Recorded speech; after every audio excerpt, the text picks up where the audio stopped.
বন্ধুরা, welcome back to my channel Ranu's kitchen হাবে আপনাদের স্বাগত। বন্ধুরা, আজকে আমরা তৈরি করতে চলেছি ছানার রাবড়ি। তো ছানার রাবড়ি কিভাবে তৈরি করা হয় চলুন পুরো প্রণালীটা দেখে নেওয়া যাক। আর এই রাবড়িটা খুবই সুন্দর হয় আর খুব সহজেই বানানো যায় কিছু উপকরণের সাহায্যে। প্রথমে আমরা গ্যাসটাকে অন করে নেব, দিয়ে তাও বসিয়ে নিলাম। এবার 1 চামচ বাটার দিয়ে দেবো এতে আমরা।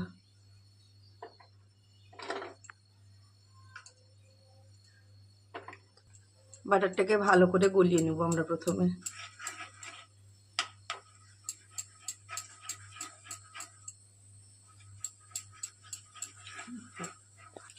বাটারটা গলে গেছে, এরপর আমরা আগের থেকে জল ঝরিয়ে রেখেছি যে ছানা, এই ছানাটা আমরা পুরোটা দিয়ে দেবো।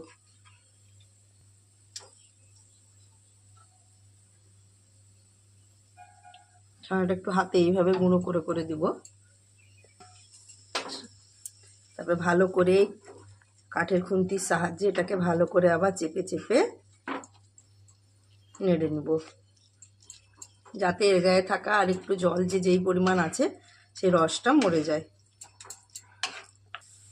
ভালো করে জল ঝরিয়ে নেওয়ার পরেও বন্ধুরা দেখছেন চারিদিকে জল কীরকম আছে, রস আছে, ওই রসটা আমরা মেরে নেব ভালো করে নেড়ে চেড়ে। ছানাটাকে একটু ভালো করে লাল লাল করে ভেজেও নেব। আগে থেকে ঘন করে আউটে রেখেছিলাম দুধ, দেখতে পাচ্ছেন পুরো ক্ষীরের মতো। এই দুধটা আমরা এবারে একটুখানি জাল করে নেব। এই যে দুধটাতে দেখতেই পাচ্ছেন বন্ধুরা ফুট চলে এসছে, এটাকে ভালো করে নাড়িয়ে দেব। একটুখানি কিছুক্ষণ আমরা ফুটিয়ে নেব এটাকে ভালো করে, কারণ দুধটাকে আমরা ঘন করে ফ্রিজে রেখে দিয়েছিলাম, কালকের থেকে এটা তৈরি করে রেখেছিলাম ক্ষীরটা, সেই জন্য আজকে একটু ভালো করে ফুটিয়ে নেব। এরপরে আমরা কিছুক্ষণ দুধটাকে ফুটিয়ে নিয়ে আগের থেকে যে ছানাটা আমরা বাটারে ভেজে রেখেছিলাম সেই ছানাটা দিয়ে দেবো। পুরো ছানাটা দিয়ে ভালো করে নেড়ে চেড়ে আরও 5 মিনিট এটাকে ফুটিয়ে নেব।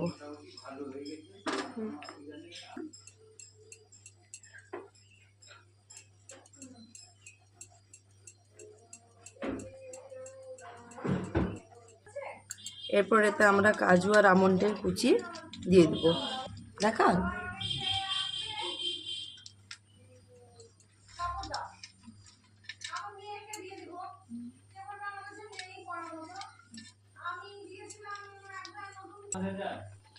এরপর এতে আমরা চিনি দিয়ে দেবো পরিমাণ মতো।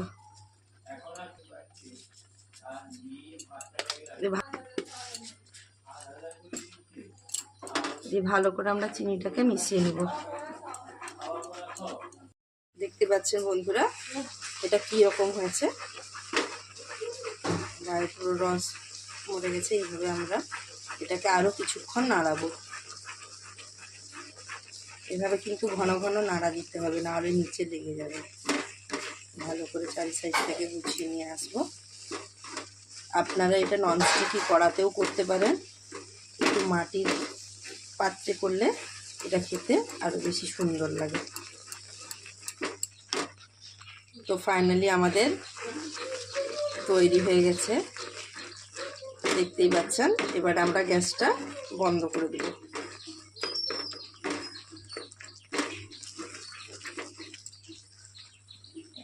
গ্যাসটা বন্ধ করে দিয়ে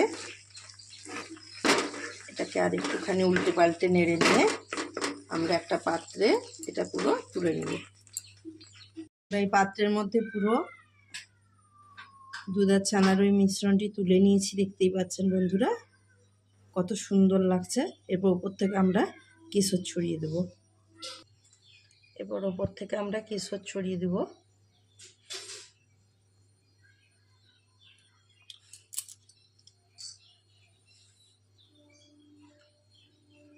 দিয়ে এই টিফিন কৌটোর ঢাকাটা, এটা ঠান্ডা হয়ে গেছে, এবারে ঢাকাটা লাগিয়ে আমরা ফ্রিজের মধ্যে রেখে দেবো 1 ঘন্টা। ফ্রিজ থেকে আমরা কেড়ে নিয়ে চলে এসেছি, দেখতেই পাচ্ছেন কত সুন্দর সেট হয়ে গেছে। এরপর এটা খাওয়ার পালা, খেয়ে দেখার পালা কত সুন্দর হয়েছে। তো বন্ধুরা চটপট এরকম করে বানিয়ে ফেলুন ছানা আর ক্ষীর দিয়ে মিষ্টি। তো রান্নাটি যদি ভালো লেগে থাকে তাহলে লাইক কমেন্ট এবং শেয়ার করবেন, আর চ্যানেলটি সাবস্ক্রাইব করতে ভুলবেন না।